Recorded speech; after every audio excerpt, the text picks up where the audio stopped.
గమనిస్తే శిష్యులు యేసయ్య దగ్గరికి వచ్చి మా విశ్వాసమును వృద్ధి పొందించుమని యేసయ్యతో చెప్పారు. యేసయ్య బోధకుడా, మా విశ్వాసమును మా నమ్మకాన్ని మీరు విస్తరింపజేయాలి, మీరు అభివృద్ధిపరచాలి. ఈ మాట చెప్పిన వెంటనే నాకేమర్థమైందంటే శిష్యులు అల్ప విశ్వాసులుగా ఉన్నారు, అపనమ్మకముగా ఉన్నారు, విశ్వాసములో తక్కువగా ఉన్నారు. ఇంకా నాకేమర్థమైందంటే యేసుక్రీస్తు వెంట శిష్యులు ఉండి కూడా ఆయన సుబోధలు వింటూ అద్భుతమైన కార్యములు చూస్తూ అన్ని గమనిస్తూ కూడా ఇంకా ఎలా ఉన్నారు? అల్ప విశ్వాసములోనే ఉన్నారు. ఒక దినం దేవుని వాక్యములో పేతురు నీటి మీద నడిచినప్పుడు మునిగిపోయిన తర్వాత యేసుక్రీస్తు ప్రభు చెయ్యి పట్టుకొని ఈ విధంగా లేపి, అల్ప విశ్వాసి, నువ్వెందుకు సందేహపడితివి? పోయిన ఆదివారము ఈ శిష్యులు ఆ దయ్యమును వెళ్ళగొట్టలేని పరిస్థితుల్లో ఉన్నప్పుడు యేసు ప్రభు శిష్యుల విశ్వాసాన్ని జ్ఞాపకం చేసుకొని, విశ్వాసము లేని మూర్ఖ తరము వారలారా, నేను ఎన్నాళ్ళు మీ వద్ద నివసించుదును, నివాసము చేయుదును. సో ఇవన్నీ మాటలు శిష్యులు జ్ఞాపకం చేసుకొని ఏమన్నారంటే, అయ్యా, మేము ఎంతని అద్భుతమైన కార్యాలు చూసినప్పటికీ, ఎంతని బోధలు విన్నప్పటికీ మా విశ్వాసములో మార్పు రావడం లేదు, మా విశ్వాసం అభివృద్ధి కావడం లేదు. కాబట్టి మేము విశ్వాసములో అభివృద్ధి చెందాలి అంటే మేమేం చేయాలి? కాబట్టి నీవు మమ్ములను విశ్వాసములో అభివృద్ధి చేయము అనగానే యేసు ప్రభు వెంటనే వాళ్ళకి ఏం చూపించాడంటే, యేసు ప్రభుతో ఈ శిష్యులు ఏ ప్రశ్న వేసినప్పటికీ, ఏ మాట మాట్లాడినప్పటికీ యేసు ప్రభు ఆ పరిసరాల ప్రాంతాలను వాడుకున్నాడు, ఆయా సందర్భములలో ఉండే వస్తువులను వాడుకున్నాడు. ఇక్కడ శిష్యులు యేసు ప్రభు క్వశ్చన్ వేసిన వెంటనే యేసయ్య వెంటనే వాళ్ళకి ఏం చూపించాడంటే 6వ వచనం,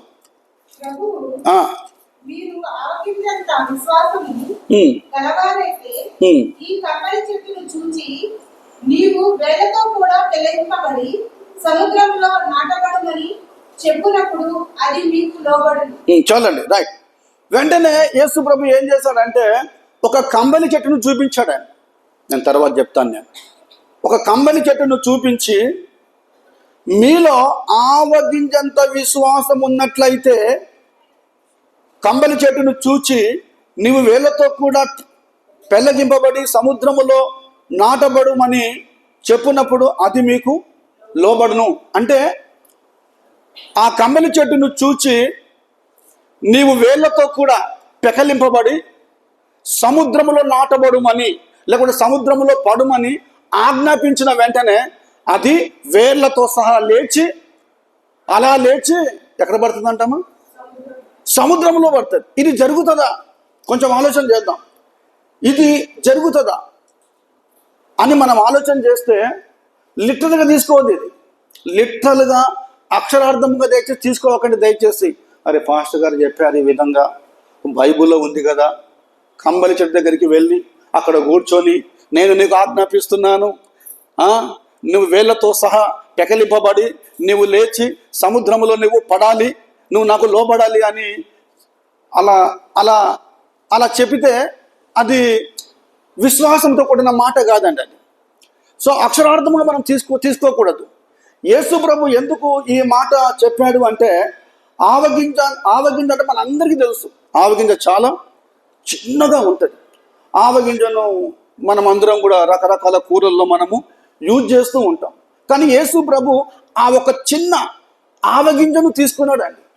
తీసుకొని, శిష్యులారా, మీకు ఆవగింజంత విశ్వాసం ఉంటే ఈ కార్యాలు మీరు చేస్తారు అని యేసు ప్రభు కంబలి చెట్టును చూపించాడు. కానీ ఇంకో దగ్గర యేసు ప్రభు కంబలి చెట్టు చూపించకుండా వేరే ఎగ్జాంపుల్ వాడాడు. ఎవరు చెప్తారండి? కంబలి చెట్టు అనకుండా ఏం మాట వాడాడు? కొండను వాడాడు. అక్కడేమో కొండను వాడాడు, వేరే చోట రెఫరెన్స్ చాలా ఉన్నాయి, నేను చెప్పడం లేదు. కానీ ఇక్కడేమో కొండ అనకుండా కంబలి చెట్టును చూపించాడు.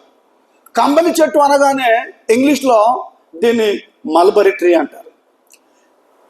ఈ 1 to 5th are 6th 7th ఈ క్లాస్లలో ఈ మల్బరీ ట్రీ అని సాంగ్ పాడుతూ ఉంటారు. అంటే రేమ్ అన్నమాట, అది పాడుతూ ఉంటారు. ఇంకా ఈ కంబలి చెట్టు గురించి మనం ఒకవేళ ఆలోచన చేస్తే దీనికి విస్తారమైన ఆకులు ఉంటాయి, చాలా ఆకులు ఉంటాయి. ఇంకా ఈ కంబలి చెట్టు గురించి మనం ఆలోచన చేస్తే ఇది ఒక జాతి మొక్క. అంత మాత్రమే కాకుండా ఈ కంబలి చెట్టు కంట 2 రకాల పండ్లు పండుతాయి. ఎన్ని రకాల పండ్లు? 2 రకాల పండ్లు పండుతాయి. తెల్లని పండ్లు పండుతాయి, తర్వాత ఏ పండ్లు? నల్లని పండ్లు కూడా పండుతాయి. ఈ కంబలి చెట్టు మల్బరీ ట్రీ ఎక్కువగా ఏ దేశంలో పండుతుందంటే పాలస్తీనా దేశంలో, ఇజ్రాయెల్ దేశంలో ఈ చెట్టు ఎక్కువగా పండుతుంది. యేసు ప్రభు కూడా పాలస్తీనా దేశములో యూదయ, సమరయ, గలిలయ ఆ ప్రాంతాలలో పరిచర్య చేస్తున్నాడు. కాబట్టి ఆ ప్రాంతాలలో ఉండి పరిచర్య చేస్తున్న సమయంలో శిష్యులు అడిగారు. కాబట్టి వెంటనే యేసు ప్రభుకి ఏం కనపడింది? కమలి చెట్టు కనపడింది. సో దీన్ని మనము ఎలా అర్థం చేసుకోవాలంటే కొంచెం జాగ్రత్తగా ఆలోచన చేయండి. యేసు ప్రభు ఏం చెప్పాడంటే ఆజ్ఞాపించు, ఆవగింజంత విశ్వాసముతో నీవు ఆజ్ఞాపించు. కంబలి చెట్టు లే, వేలతో సహా లే, నీవు లేచి సముద్రంలో పడు అనగానే అది పడిపోతుంది. గ్రీకు భాషలో దీనికి లెగో అనే మాట ఉంది, LEGO. లెగో అనే మాటకు అర్థం ఏంటంటే టు డైరెక్ట్, టు స్పీక్, తర్వాత దెన్ టు టాక్. ఇంకోటి ఏంటంటే ఇంకొక మాట ఉంది, టు పాయింట్ అవుట్ అన్నమాట. అర్థమవుతుందన్న? సో గ్రీక్ భాషలో లెగో అన్న మాటకు అర్థం ఏంటంటే to speak, to direct, to point out. So ఇక్కడ మనం ఈ మాట బాగా గమనించినట్లయితే కంబలి చెట్టు లాంటి సమస్యలు, కంబలి చెట్టు లాంటి ఇబ్బందులు నీకు ఏవి కలిగినప్పటికీ, భయాందోళనలు అనుకుందాం, కష్టములు అనుకుందాం, శోధనలు అనుకుందాం, ఇబ్బందులు అనుకుందాం, ఏవి కలిగినప్పటికీ నీవంట యేసుక్రీస్తు నామములో వాటిని ఏం చేయాలంట? ఏం చేయాలి? ఆజ్ఞాపించాలి. యేసుక్రీస్తు నామములో నువ్వు ఆజ్ఞాపించాలి. యేసుక్రీస్తు నామములో నేను అన్ని కూడా ఆజ్ఞాపిస్తున్నాను. నాలో ఉన్న సమస్య, నాలో ఉన్న ఆందోళనలు, నాలో ఉన్న రోగము ఏదైనా సరే యేసుక్రీస్తు నామములో ఆజ్ఞాపించినప్పుడు అవంట మీ దగ్గర నుంచి ఏమైపోతాయి? వెళ్ళిపోతాయి. కొన్నిసార్లు అన్న ఇది నిజమా అన్న, మేమైతే కొన్ని రోజుల నుండి ఈ సమస్యను చూస్తున్నామన్నా, కొన్ని రోజుల నుండి ఈ రోగాన్ని చూస్తున్నామన్నా, కొన్ని రోజుల నుండి ఈ యొక్క ఒత్తిడిని చూస్తున్నామన్నా, కానీ ఇవి ఎలా వెళ్తాయన్నా అంటే బైబిల్ ఒకే ఒక మాట ఏముందంటే నమ్మవానికి సమస్తం సాధ్యం. నేను ఇంకో మాట చెప్తాను. శిష్యులు అల్ప విశ్వాసులు కాబట్టి అయ్యా మా విశ్వాసాన్ని వృద్ధి చేయండి. సో మీరు కూడా ఈ మాట ఎలా అర్థం చేసుకోవాలి అంటే నా అల్ప విశ్వాసాన్ని ఏం చేయాలి మనం వృద్ధి చేసుకోవాలి. అంతే కదండి. అందుకొనకే పేతురు విశ్వాసముతో వెళ్ళాడు, భయపడ్డాడు, నీటిలో మునిగిపోయాడు. వెంటనే యేసు లేపి ఏమన్నాడు? అల్ప విశ్వాసి. సో యేసు ప్రభు ఒక దృశ్యాలు చూపెడుతున్నాడు, ఒక ఎగ్జాంపుల్ చూపెడుతున్నాడు. కంబలి చెట్టు అనే ఎగ్జాంపుల్ చూపెడుతున్నాడు. అది అలాగే ఉంటుంది. కానీ కంబలి చెట్టు లాంటి ఏ సమస్య ఉన్నా సరే, ఏ రోగం ఉన్నా సరే, ఎలాంటి భయాందోళనలు ఉన్నా సరే నువ్వేం చేయాలంటే యేసు నామములో ఏం చేయాలి బిడ్డ? యేసు నామములో ఆజ్ఞాపించాలి. అందుకొరకే ఈ పేతురు, యోహానులు దేవాలయంలోనికి వెళ్ళక ముందు ఆ మెట్ల దగ్గర కుంటివాడు కూర్చొని ఉన్నాడు. కుంటివాడు కూర్చున్నప్పుడు ఆ కుంటివాడు పేతురు, యోహాను ఎలా చూస్తున్నాడు. చూస్తూ ఈయన ద్వారా మాకేమైనా లభిస్తుందా, దొరుకుతుందా? అప్పుడు పేతురు, యోహాను ఏం చేశారు? వాళ్ళు ఏం చేయలేదండి. కానీ ఒక వర్డ్ యూజ్ చేశారు, ఒక మాట యూజ్ చేశారు. ఏ మాట అది? నజరేయుడైన యేసుక్రీస్తు నామములో ఆజ్ఞాపిస్తున్నాము. నజరేయుడైన యేసుక్రీస్తు నామములో ఆజ్ఞాపిస్తున్నాను, లేచి నేను నడువు అనగానే వెంటనే వాడు లేచి నిలబడ్డాడు, నడిచాడు, దేవాలయంలోనికి వెళ్ళాడు, గంతులు వేశాడు. యేసు అనగా రక్షకుడు, క్రీస్తు అనగా అభిషేక్తుడు. అమ్మా, మన జీవితాలలో, మీ జీవితాలలో ఏది ఉన్నప్పటికీ నువ్వు ఇంట్లోనికి వెళ్ళి తలుపులు మూసుకొని కన్నీరు గారుస్తూ జస్ట్ దేవుడు నీకు ఇచ్చిన అధికారమును, దేవుడు నీకు ఇచ్చిన శక్తిని, దేవుడు నీకు ఇచ్చిన బలాన్ని జ్ఞాపకం చేసుకొని మోకరించి నన్ను గమనించండి. ఎలా ప్రార్థన చేయాలంటే, నాలో ఉన్న ఏ సమస్య అయినా సరే యేసు క్రీస్తు నామములో ఆజ్ఞాపించుచున్నాను, అవన్నీ కూడా యేసు క్రీస్తు నామములో వెళ్ళిపోవును గాక అని విశ్వాసముతో ప్రార్థన చేసినప్పుడు దేవుడు తప్పకుండా మనకు సహాయం చేస్తాడు. నేను ఇంకొక మాట చెప్తాను. నేను ఈ మూగా చెవిటి దయ్యం పట్టిన ఆ కుమారుడు, తండ్రి కుమారుడు శిష్యుల దగ్గర తీసుకొని వచ్చినప్పుడు వాళ్ళు ఏం చేయలేదు కదా, వాళ్ళు ఏం చేయలేదు. తర్వాత యేసయ్య దగ్గరికి తండ్రి కుమారుని తీసుకొని వచ్చాడు. తీసుకొని వచ్చిన తర్వాత, అయ్యా నేను శిష్యులకు నీకు చెప్పాను, నేను వారు వెళ్ళగొట్టలేకపోయారు, నీ వద్దకు వచ్చాను. కానీ యేసు ప్రభు వెంటనే ఆ యొక్క మూగా చెవిటి దయ్యమును ఇలా ఫేస్ టు ఫేస్ చూడగానే ఆ బాలుడు అక్కడ కింద పడిపోతాడు. కానీ యేసు ప్రభు ఎలా ఆజ్ఞాపిస్తాడంటే, చదవండి మార్కు సువార్త. ఆయన ఆజ్ఞాపించడంలో శక్తి ఉంది, ఆయన ఆజ్ఞాపించడంలో మహిమ ఉంది, ఆయన ఆజ్ఞాపించడంలో బలం ఉంది. 9 ఆ తర్వాత 25 వచనం.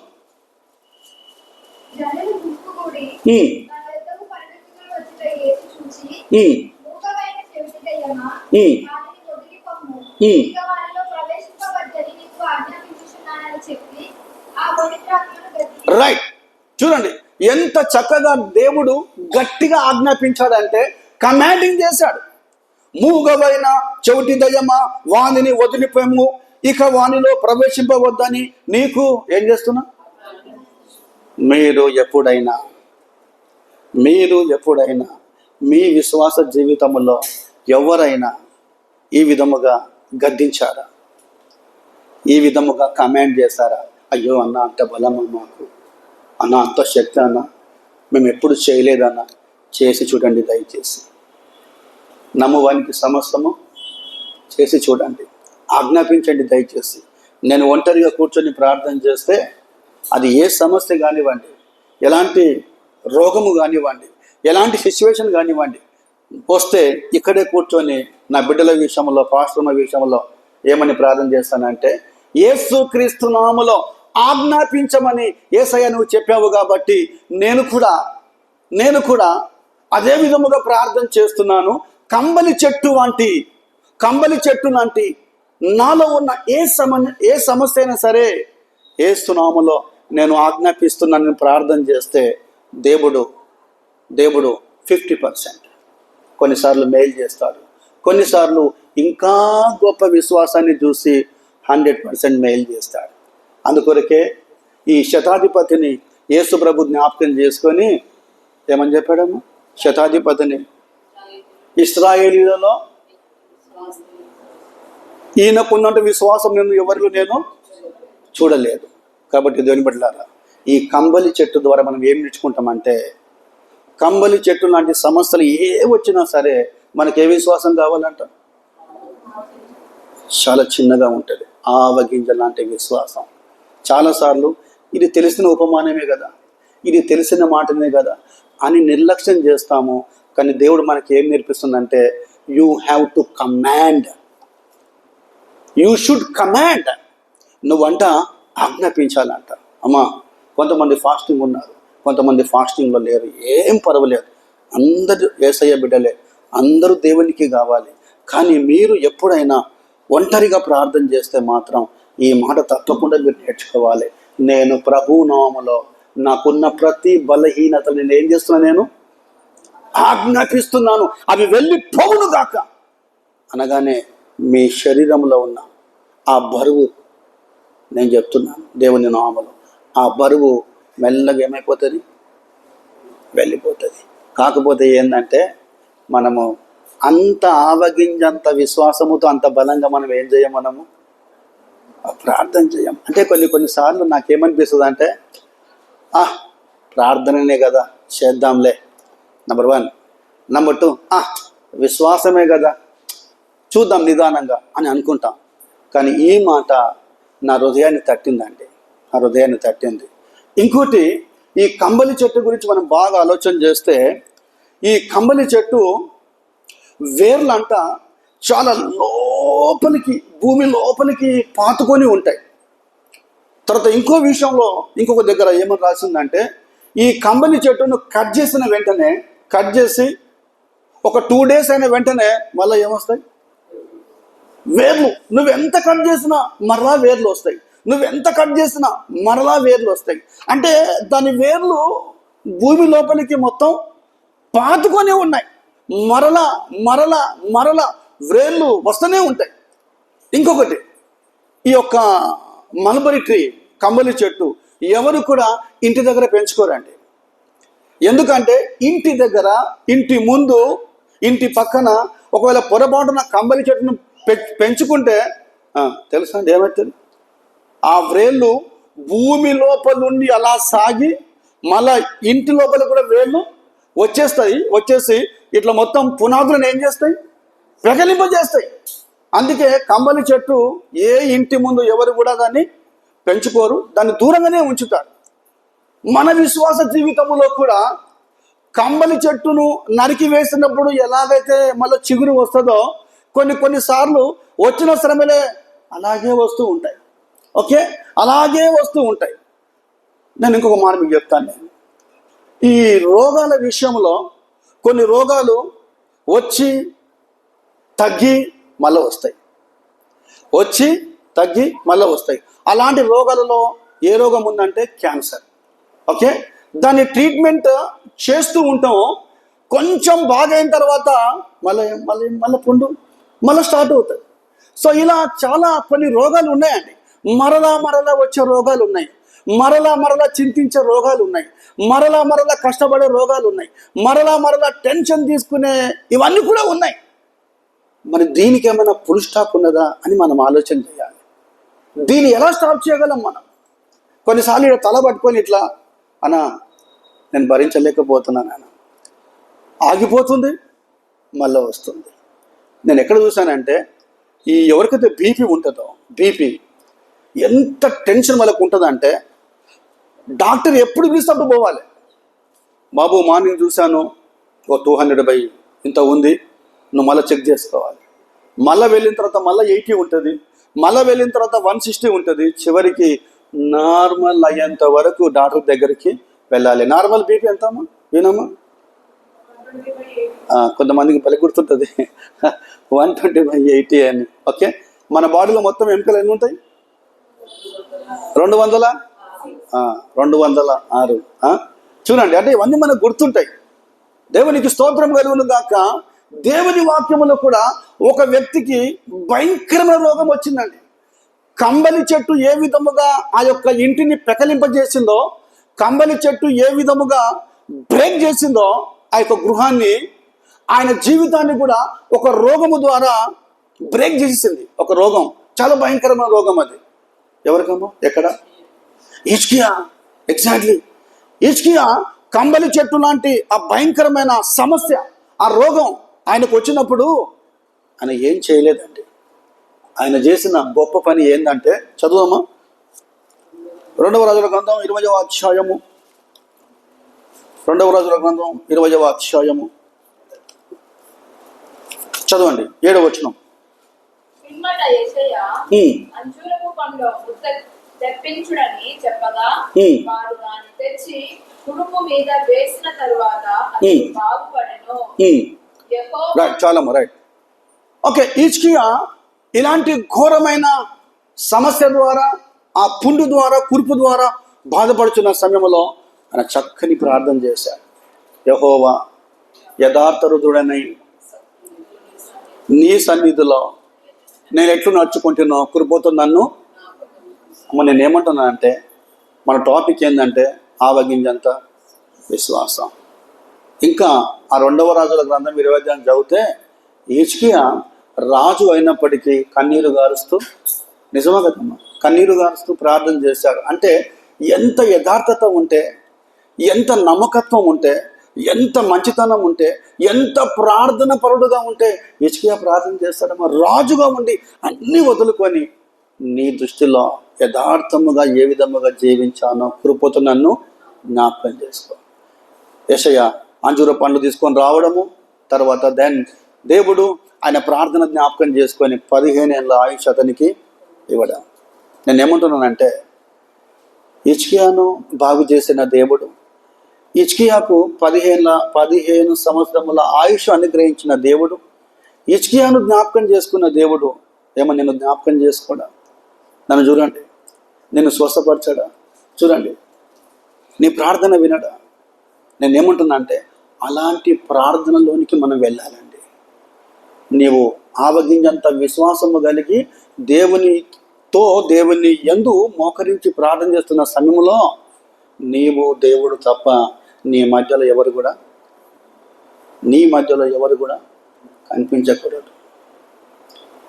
ఇలాంటివి నేను ఎన్నో ఫేస్ చేశాను. అందుకే ఎక్కువ సమయము ప్రార్థనలో గడపడానికి నేను ప్రయత్నం చేస్తూ ఉంటాను. దేవుని బిడ్డలారా, నేను ఇంకొక మాట చెప్తాను. ఈ యొక్క కంబలి చెట్టు అనేది ఇక్కడ మనం చూస్తాం, ఇంకా 2 చోట్ల మనం చూస్తాం, ఇంకా 2 చోట్ల. ఒకటేమో ఎక్కడ చూస్తామంటే, మీరు ఇప్పుడే దిగొద్దామా, నేను తర్వాత చెప్తాను. నేను ఒకటి మనం ఎక్కడ చూస్తామంటే 2వ సమూయేలు 5వ అధ్యాయం 17లో చూస్తాం.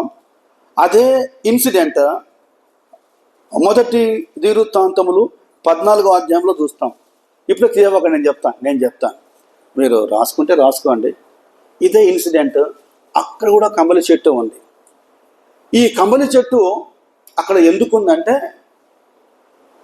నేను ముందే చెప్పాను, కంబలి చెట్టు కట్ చేసిన తర్వాత మాటికి కట్ చేస్తూ ఉంటే మళ్ళీ చిగురు వస్తూ ఉంటుంది.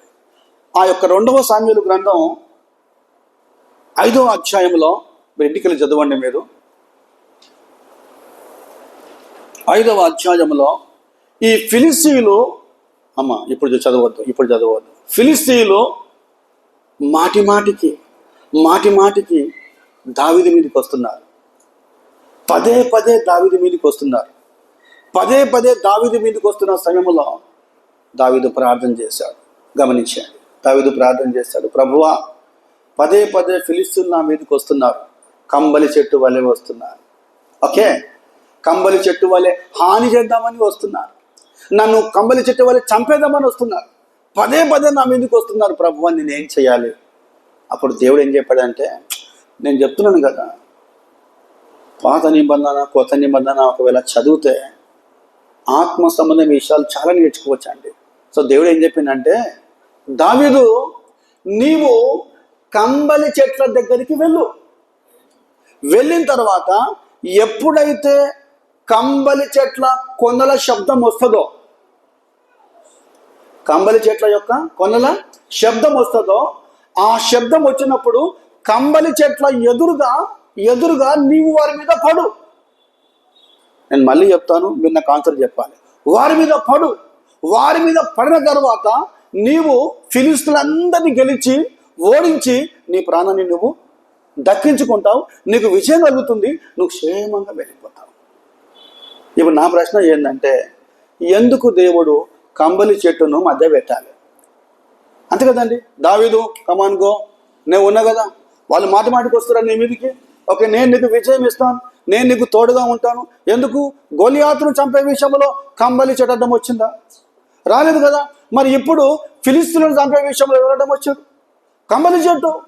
నువ్వు అక్కడికి వెళ్ళు, అవి శబ్దం వచ్చిన తర్వాత దానికి ఎదురుగా నువ్వు వాళ్ళ మీద పడు. ఇప్పుడు చదవండి అమ్మ, ఏది చదువుతారు? Very good.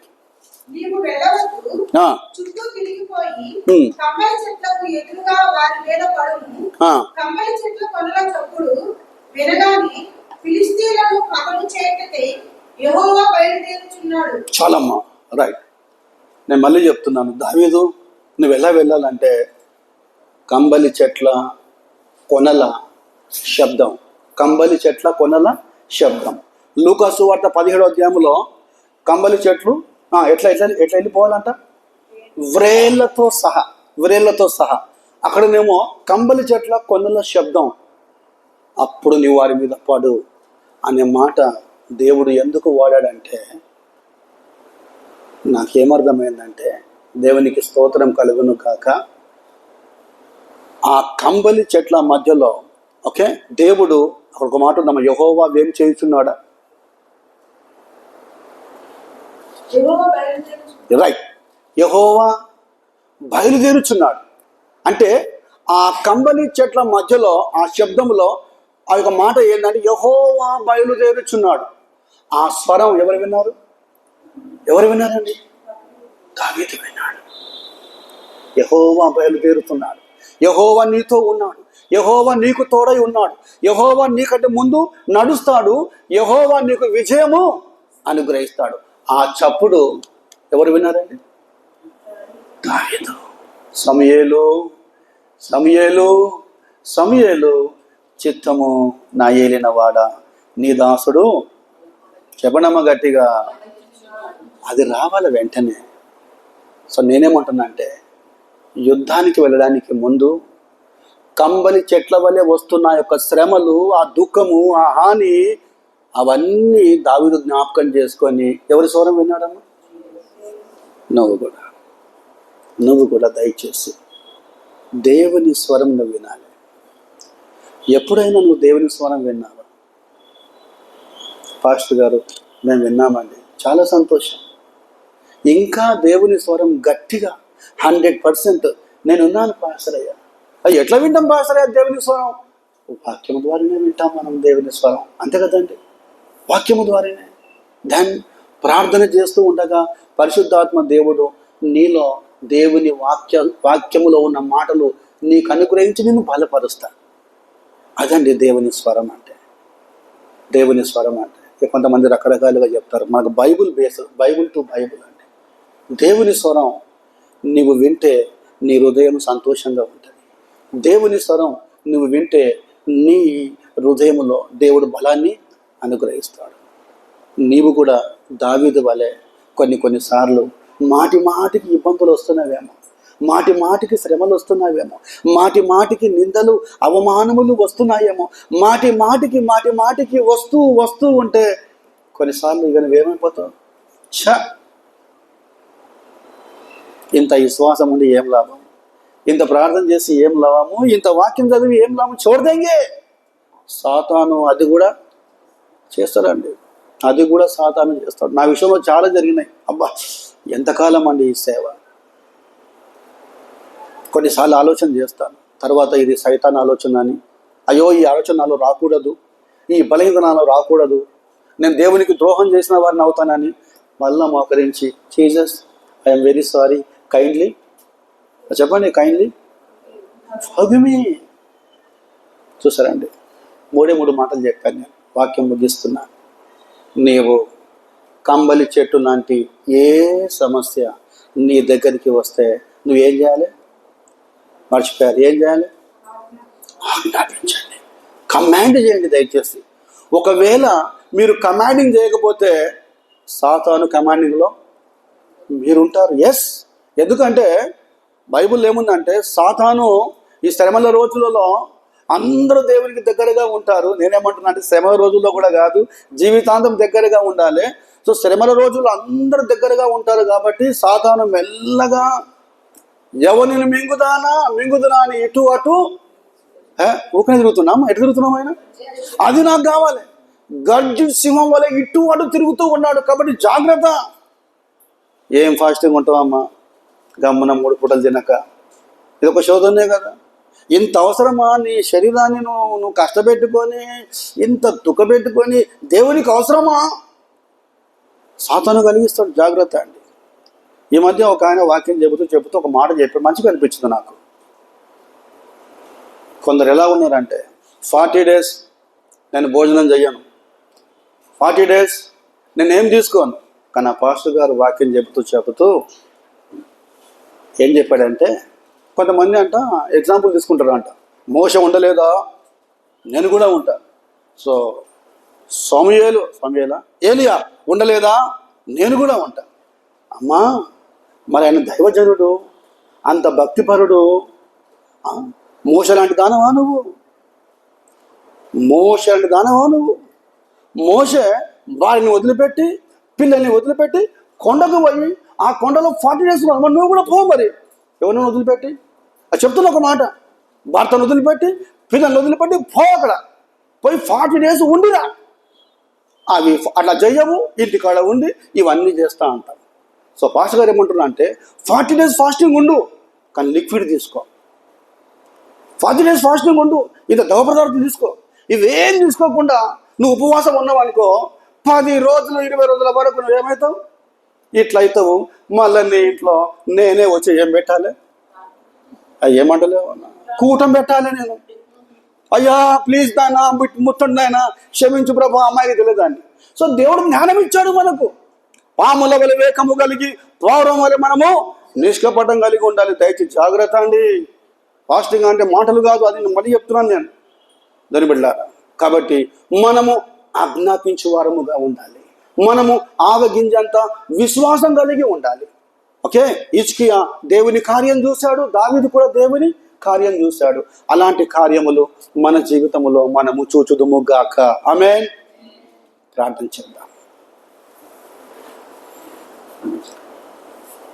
చేద్దాం.